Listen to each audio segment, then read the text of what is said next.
여러분 어떤 분이 다니던 교회가 건축을 하게 되어서 교회 건축을 위한 헌금을 작정하게 되었습니다.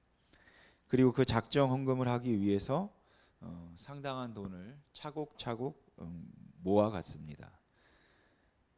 그렇게 꾸준히 해서 작정 헌금이 다 모아질 때쯤 갑자기 아버지가 중병에 걸리게 되었습니다. 그래서 아버지를 불이 나게 입원시키고 수술까지 하게 되었어요. 그런데 이 병을 보험에서 보장해 주지를 않는 겁니다. 그러니까 이제 고민이 되는 것이죠. 작정원금 모아둔 것이 있는데 이걸로 수술비를 써야 하나, 아니면 이건 헌금으로 모아둔 것이니까 안 써야 하나. 그래서 그분이 교회 목사님과 상의를 했습니다. 목사님, 아버지 병원비가 너무 많이 나와서 그러는데 하나님께 작정한 헌금이지만 아무래도 수술비로 사용해야겠습니다. 그래도 괜찮겠습니까? 그러자 목사님은 그건 하나님께 서약한 것이니까 다른 용도로 사용해서는 절대로 안 된다. 그러니까 치료비는 은행 대출을 받거나 친구에게 꿔서 충당하시고 그러면은 나중에 하나님께서 다 갚아주실 겁니다. 라고 답변을 했다고 합니다. 여러분, 만약 이런 일이 있다면 이러한 목사의 말을 따라야 하나요? 그리고 그런 가르침이 과연 성경적인 가르침이겠습니까? 지금 말씀드린 이야기는 제가 만들어 본 겁니다. 그러나 어쩌면 이런 일들이 교회 안에 없다고 또 단정 지을 수는 없을 것 같습니다. 아니, 더 심하게 저주를 받는다고까지 말하는 경우도 없으리라는 법이 없죠. 그리고 사실 우리도 신앙생활을 하면서 저런 상황까지는 아니어도 비슷한 그러한 신앙적 고민들을 하기도 합니다. 또한 신앙을 핑계로 어떤 때는 내 유익을 챙기기도 하고요. 오늘 본문에 예수님께서 그에 대한 해답을 제시하고 계시는데 오늘 말씀을 통해서 우리 모두가 신앙적 기준을 잘 세우는 그런 시간이 되었으면 좋겠습니다.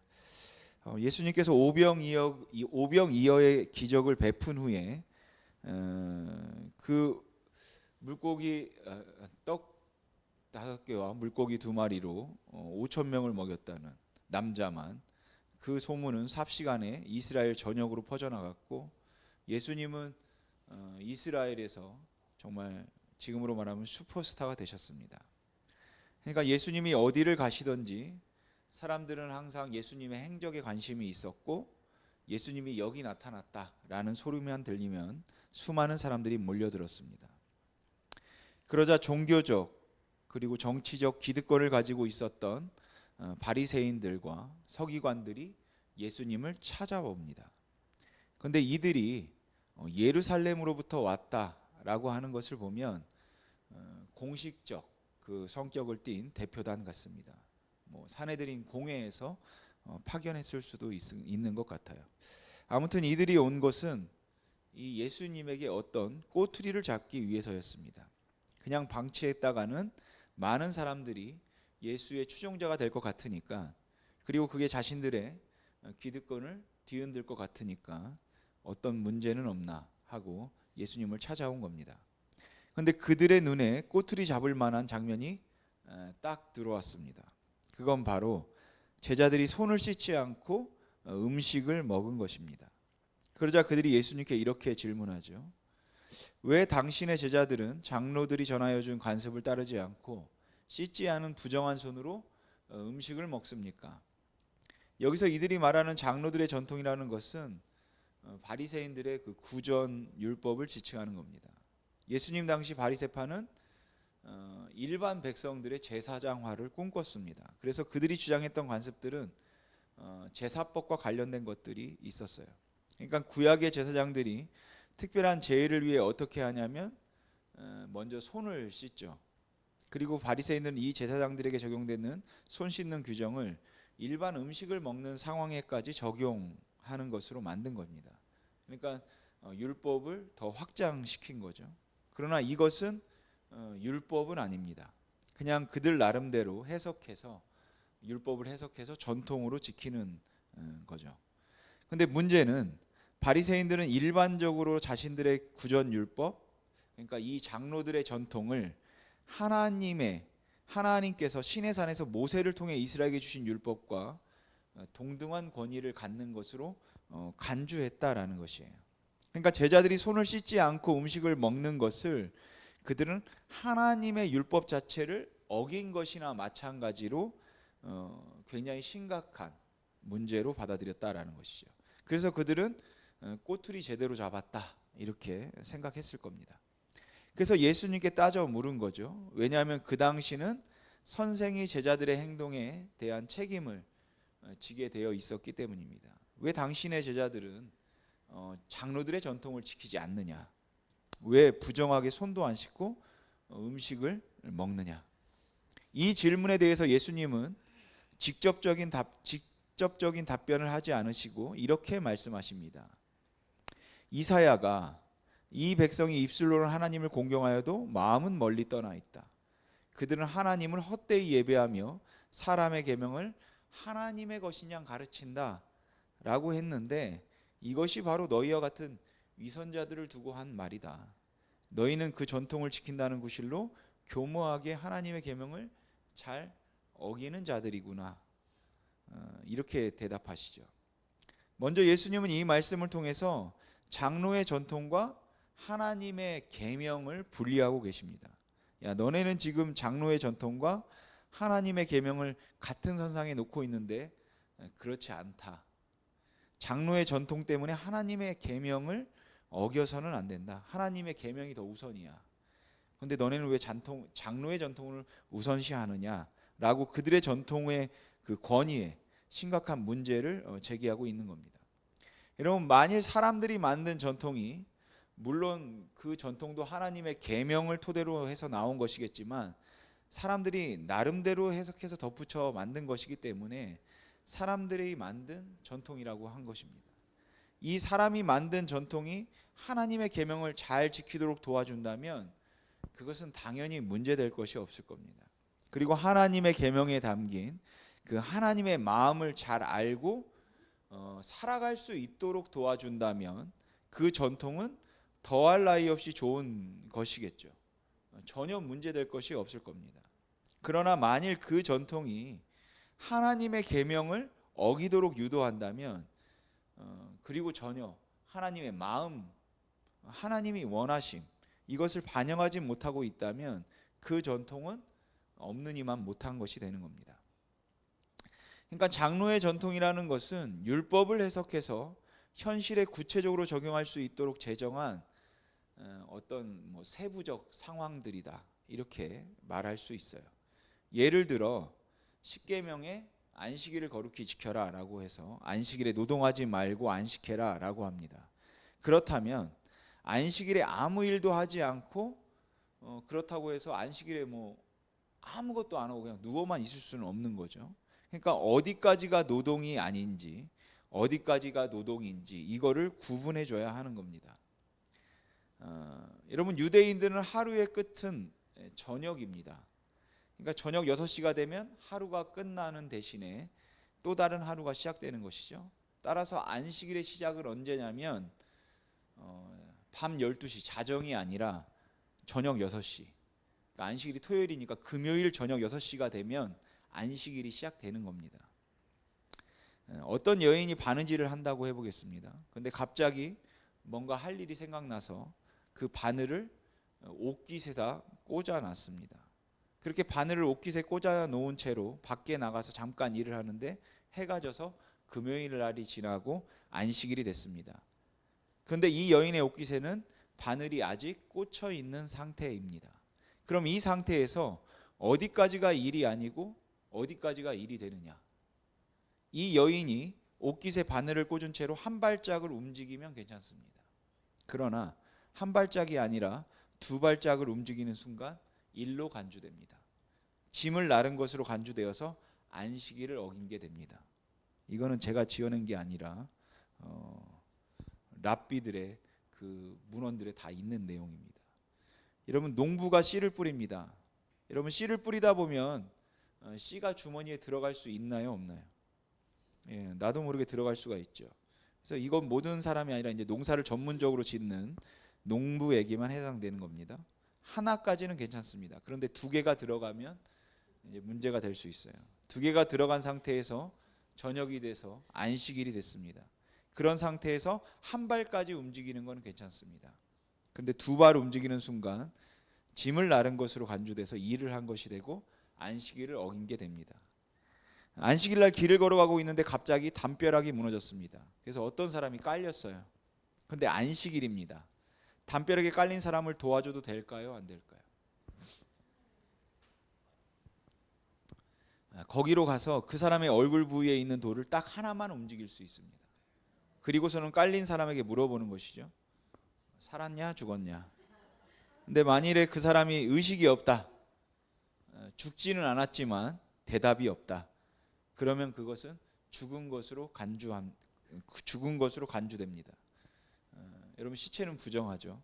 그러니까 죽지 않았다 할지라도 대답이 없다면 벽돌도 만지면 안 되는 겁니다. 그런데 그 사람이 저 좀 살려주십시오라고 말을 하면 그때는 도와줄 수 있습니다. 어떤 장사꾼이 나귀의 짐을 잔뜩 신고 금요일 날 오후에 늦게 짐에 들어왔습니다. 그런데 그 짐을 실은 나귀가 집에 들어오자마자 해가 져서 안식일이 시작됐습니다. 자, 나귀 등에 있는 짐에 묶인 끈을 풀어줘도 될까요, 안 될까요? 짐승을 보호해야 하기 때문에 끈을 풀긴 해야 합니다. 그런데 손으로는 풀 수가 없어요. 그래서 막대기를 가지고 와서 그 막대기로 나귀 등에 묶여 있는 그 끈의 매듭 부분을 딱 한 번만 칠 수 있습니다. 딱 한 번 쳐서 매듭이 풀어져서 짐이 떨어지면 괜찮은데 쳤는데도 매듭이 안 풀어진다. 그러면 절대로 건드려서는 안 됩니다. 안 풀어졌다면 그걸 푸는 순간 일한 거로 간주되고 안식일을 어긴 게 되는 겁니다. 그러니까 이런 규정들이 바로 장로들의 전통들입니다. 이러면 장로의 전통과 하나님의 계명은 엄연히 다릅니다. 엄격히 구분됩니다. 또한 하나님의 계명, 하나님의 말씀이 장로의 전통보다 훨씬 더 우위에, 절대적 우위에 있다라는 것이죠. 쉽게 말해서 장로의 전통을 범한다고 해서 율법을 어긴 것은 아니라는 것이에요. 여러분, 상식적으로 따져서 며칠을 굶어서 죽을 지경인데 거기서 누가 격식을 차리고 손을 씻고 음식을 먹겠습니까? 허겁지겁 달려들어서 그냥 먹죠. 심지어 율법이 지켜지지 않아도 괜찮을 때도 있습니다. 사무엘상에 보면 다윗이 사울의 추격을 피해 도망 다니다가 제사장 아히멜렉에게 간 적이 있습니다. 근데 그때 도망 다니느라 그 다윗과 함께 했던 사람들이 며칠 동안 아무것도 먹지 못해요. 그래서 어떻게 하냐면 제사장만 먹을 수 있는 떡, 그 거룩한 떡, 진설병을 먹습니다. 이 성전의 그 성막에 진열되는 진설병은 제사장만 먹을 수 있습니다. 제사와 관련된 율법을 보면 제사장만 먹게 되어 있어요. 그러나 다윗과 그리고 그와 함께한 병사들이 이 떡을 먹어요. 어떻게 먹을 수 있었을까요? 제사장이 준다고 해도 일반 백성은 먹을 수 없습니다. 여러분, 율법의 제사법은 굉장히 중요합니다. 그러나 그것보다 우선시하는 것이 하나님의 법에서 자비와 긍휼의 법입니다. 그래서 예수님이 마태복음 9장 13절을 보시면 예수님께서 이렇게 말씀하십니다. 우리 같이 읽어볼까요? 시작.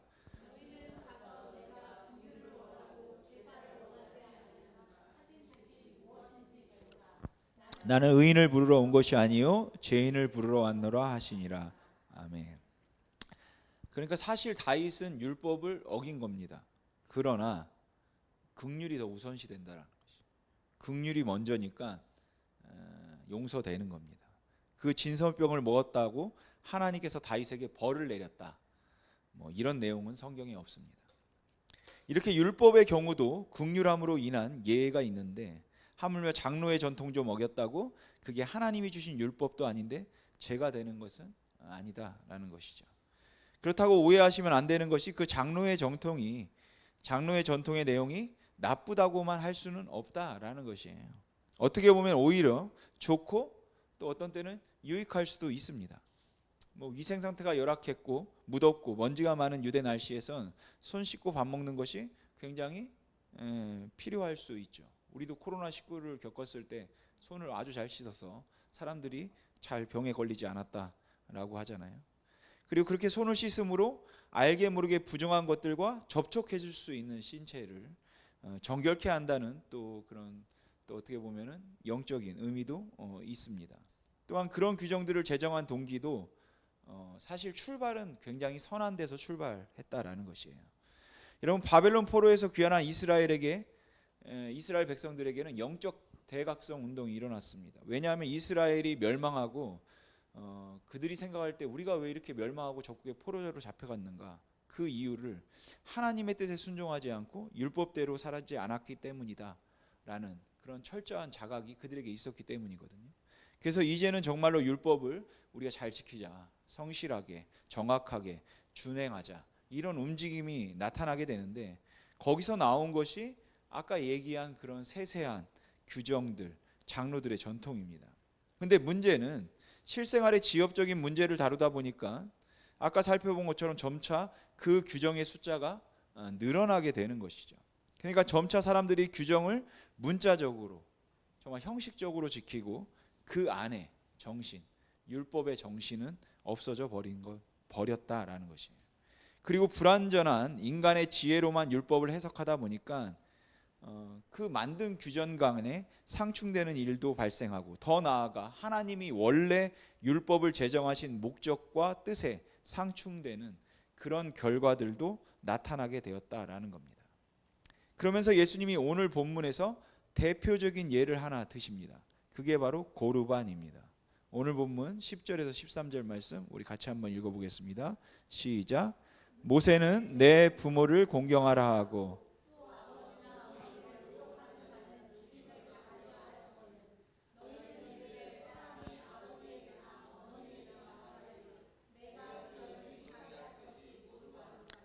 하나님께 드림이 되었다고 하기만 하면 그만이라 하고, 자기 아버지나 어머니에게 다시 아무것도 하여 드리기를 허락하지 아니하여 너희가 전한 전통으로 하나님의 말씀을 폐하며 또 이 같은 일을 많이 행하느니라 하시고. 아멘.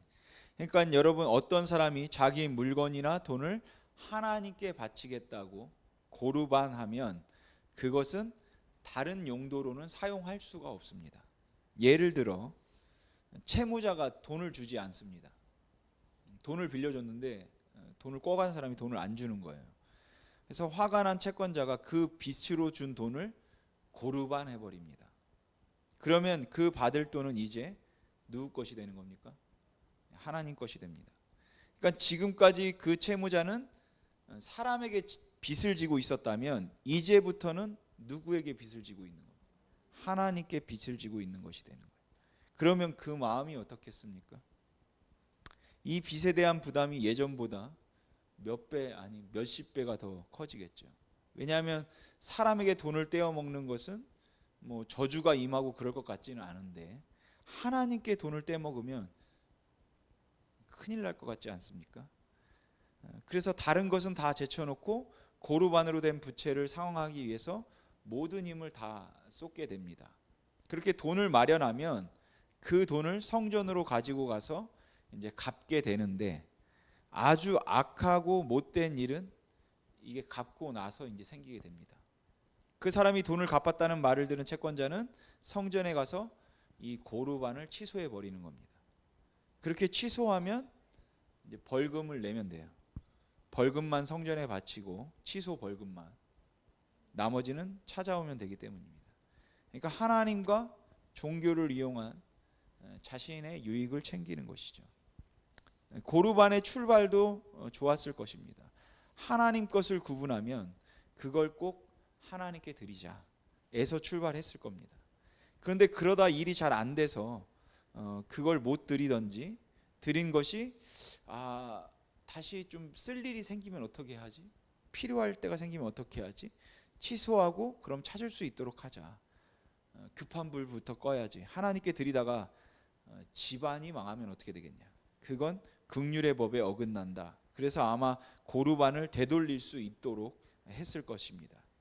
근데 그런 선한 출발을 무색하게 하고 나를 위해 하나님을 이용해 먹었다라는 것이죠. 그런데 심지어 이게 부모와 자식 사이에서 악용되었다라는 것이에요. 예를 들어 부모와 자식이 따로 사는데 부모가 살기 너무 어려워서 자식에게 도움을 요청했습니다. 그런데 못된 자식은 부모님의 도움 요청에도 불구하고 부모님께 드릴 생각은 하지 않고 자기의 재산을 고르반 해버리는 것이죠. 그리고는 부모님에게는 재산을 모두 고르반했기 때문에 드릴 것이 없습니다. 이렇게 말하는 거예요. 근데 이제 부모한테 도움을 주지 않았지만 하나님께 바친 것으로 끝난다면 이게 이제 부모에게 도움을 주지는 않았지만 정말 하나님께 뭐 전 재산을 다 바쳤다 이렇게 끝난다면 그나마 다행이겠죠. 근데 이 당시 고르반 했던 자들이 어떻게 했냐면 나중에 부모님이 돌아가시고 난 뒤에 고르반을 취소하는 겁니다. 앞에 말씀드린 것처럼 고르반을 바쳐놓고 벌금을 내면 다시 찾을 수 있어요. 취소하고 남자는 50세겔, 여자는 30세겔의 벌금을 내면 다시 성전에서 찾을 수 있었습니다. 그러니까 부모가 돌아가시고 나면 이제 돈 달라고 하는 부모가 없으니까 벌금 내고 다시 찾아와서 자기에게 유익하게 쓰는 겁니다. 그럼 이게 뭐 하는 겁니까? 성전이 은행 역할을 하는 것입니다. 물론 이자는 없지만 안전하게 돈을 맡겨 놓을 수 있는 것이죠. 돈이 많아도 그냥 다 고르반 하는 겁니다. 그러면 부모에게 안 줘도 되는 것이에요. 그리고 고르반 했으니까 아무도 규제하지 못합니다. 또한 바칠 때는 남들이 모르죠. 다시 찾을 건지 아닌지. 신앙이 뭐 참 좋다. 뭐 그럴 수도 있겠죠. 근데 그게 신앙이 좋은 게 아니다라는 것이죠. 그래서 예수님께서 그들에게 너희는 외식하는 자들이다. 입술로는 하나님을 공경한다고 하는데 마음은 아니다. 라고 지적하신 것입니다. 하나님의 율법, 하나님의 말씀에 대한 존중이 너희들에겐 전혀 없다라는 것이에요. 여러분 산상수훈에 보면 예수님께서 이렇게 말씀하십니다. 예물을 제단에 바치러 오다가 형제에게 원망을 들을 만한 일이 생각나거든 먼저 화해하고 와라. 그리고 나서 예물 바쳐라 라고 해요. 그리고 또 그런 원망 중에 채무로 고발하는 경우도 있는데 원금과 이자를 한 푼도 남김없이 다 갚아야 된다. 이렇게 명하십니다. 그러니까 성전에 예물을 바치는 것보다 인간관계를 바로잡는 것, 우리의 관계를 회복하는 것이 더 우선이라는 것이에요. 또한 예수님은 바리새인과 서기관들로부터 율법 중에 어느 것이 가장 중요합니까? 라는 질문을 받자 첫째는 하나님 사랑이고 둘째는 이웃 사랑이다. 이렇게 답하세요. 근데 둘째는 첫째와 같다. 둘째도 첫째와 같다 하시거든요. 그 말은 하나님을 진정으로 사랑하는 자라면 자연히 이웃도 사랑하게 된다. 이 둘은 같은 거다라는 겁니다. 그래서 10계명에도 첫 4계명은 하나님 사랑이고 나머지 6계명은 인간관계, 즉 이웃 사랑에 관한 것입니다. 그런데 부모님 사랑이 이웃 사랑 중에 첫 번째로 나온다는 것이에요. 심지어 레위기 19장에서 하나님께서 이스라엘 백성들을 향해서 내가 거룩하니 너희도 거룩하라 라고 명령하시거든요. 이 명령하시면서 그 거룩함으로 가는 첫 번째로 제시하는 게 뭐냐면 부모를 공경하라. 근데 이 부모를 경외하라는 것이 안식일을 지키는 것보다 먼저 나옵니다. 우리의 거룩을 이루는데 안식일을 지키는 것보다 더 빨리 나와요. 그러니까 하나님을 사랑한다면 그 거룩함을 추구한다면 실제 인간관계에선 가장 먼저 부모를 경외하고 사랑하는 모습으로 나타나야 된다라는 것이죠. 여러분 고르반 하나님께 바치는 것 너무도 중요합니다. 그러나 그것이 돈도 없고 힘도 없는 부모를 모시지 않고 물질적 도움도 주지 않는 것보다 우선시 될 수는 없다라는 것이에요. 그러니까 설교 처음에 했던 이야기로 돌아가면 작정 헌금으로 모아놓은 돈으로 부모님 치료비에 충당해야 하는 것이 하나님의 뜻인 겁니다. 하나님에게 작정한 것이 우선이다. 그거 어기면 안 된다. 저주받는다. 여러분, 이건 그렇게 말하는 목사의 욕심일 뿐입니다. 여러분, 작정 헌금을 그대로 해야 하나 아니면 부모님 치료비에 써야 하나, 이 문제는 하나님과 부모 중에 누가 더 중요한가, 그것을 따지는 차원이 아닙니다. 마땅히 하나님은 부모님보다 더 귀하죠. 우리 믿는 자의 삶의 목적이고 근원이고 능력의 전부이십니다. 그러나 하나님이 원하시는 것은 그 하나님이 원하시는 것이 자비이고 긍휼이라는 것이에요. 그래서 예수님이 오늘 본문 마지막에 이렇게 말씀하시죠. 오늘 본문 15절 16절 말씀 같이 한번 읽어보겠습니다. 시작.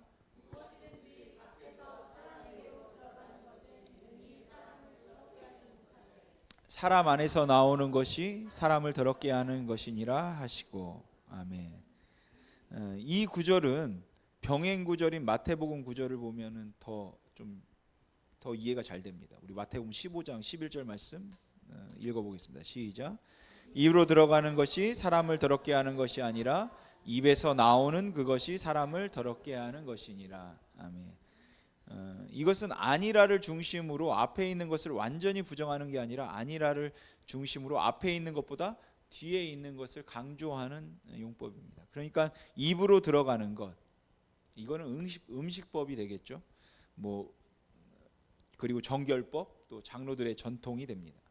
물론 이것을 위반하는 것도 사람을 더럽게 한다라는 것이에요. 그런데 그것보다 입을 통해 나오는 고르반, 서원, 이런 것들을 통한 도덕법 위반, 자비와 긍휼의 법을 위반하는 것이 사람을 더 더럽게 한다라는 겁니다. 여러분, 아모스서에 보면 그 당시 이스라엘 백성들이 어떻게 했냐면 11조를 3일에 한 번씩 드렸고, 상번제를 아침 저녁으로 드렸고, 감사헌금, 구제헌금, 수많은 헌금을 하나님 앞에 바쳤습니다. 그리고 수많은 찬양을 올려드렸습니다. 근데 거기에 대고 하나님이 뭐라고 하시는지 아십니까?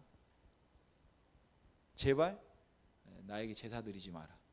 제발 저들이 찬양을 못하게 내 백성의 입을 누가 찢어라. 그러신다라는 것이죠. 왜입니까? 그들이 공의와 인내와 긍휼을 버렸다라는 것이에요. 가난한 자들을 압제하고 사람을 귀히 여기지 않고 신발 한 짝 가격에 사람들을 팔아먹고 내 유익을 위해 공정하게 행하지 않고 과부를 멸시하고 전혀 이웃사랑의 모습이 없었다라는 것이죠. 여러분, 이사야서에서도 하나님이 이렇게 말씀하십니다. 우리 이사야서 1장 11절 말씀 같이 한번 읽어보겠습니다. 시작. 여호와께서 말씀하시되 너희의 무수한 재물이 내게 무엇이 유익하뇨? 나는 수양의 번제와 살찐 짐승의 기름에 배불렀고 나는 숫송아지나 어린 양이나 순염소의 피를 기뻐하지 아니하노라. 아멘. 또 13절을 보시면 헛된 재물을 다시 가져오지 말라. 분향은 내게 가증히 여기는 바요. 월삭과 안식일과 대회로 모이는 것도 그러하니 성회와 아울러 악을 행하는 것을 내가 견디지 못하겠노라 라고 말씀하십니다. 그러면서 15절을 보시면 너희가 팔을 벌리고 기도한다 하더라도 나는 거들떠 보지도 않겠다. 너희가 아무리 많이 기도를 한다 하여도 나는 듣지 않겠다. 너희의 손에 피가 가득하다 라고 말씀하세요. 그런데 그 이유가 바로 그 다음에 나옵니다. 16절 17절 제가 읽어보겠습니다. 너희는 스스로 씻으며 스스로 깨끗하게 하여 내 목전에서 너희의 악한 행실을 버리며 악을 그치고 선행을 배우고 정의를 구하며, 그 다음에 잘 들어보십시오. 학대받는 자를 도와주며 고아를 위하여 신원하며 가부를 위하여 변호하라. 그러니까 여러분, 신자가 종교적 형식을 준행하는 것보다 그 중심에 하나님을 온전히 사랑하는 마음이 있어야 한다라는 것이죠. 그리고 그것은 반드시 이웃사랑의 모습으로 나타나야 된다라는 것이죠. 여러분, 하나님께서 우리에게 바라는 것은 많이 바치라는 것이 아닙니다. 하나님이 주머니에 돈이 없겠습니까? 너 종교적 형식 철저히 지켜. 여러분 이것도 아닙니다. 그저 하나님의 말씀의 의미를 깨달아 진정 하나님의 원하심이 무엇인가 그것을 좀 알아라. 내가 원하는 게 무엇인지 알아라. 그래서 그 말씀에 순종하여 그분의 사랑으로 이웃을 섬기는 아름답고 거룩한 공동체, 즉 하나님의 나라를 이 땅에 이루어 가라라는 것이에요. 여러분 신앙생활하면서 내가 하나님께 무언가를 바칠 수 있다. 너무도 감사한 일입니다. 나를 하나님께 헌신하는 것 또한 굉장히 중요한 일입니다. 예수님께서 나를 위해 생명도 주셨는데 나의 모든 것을 주님께 드리는 것 마땅하죠.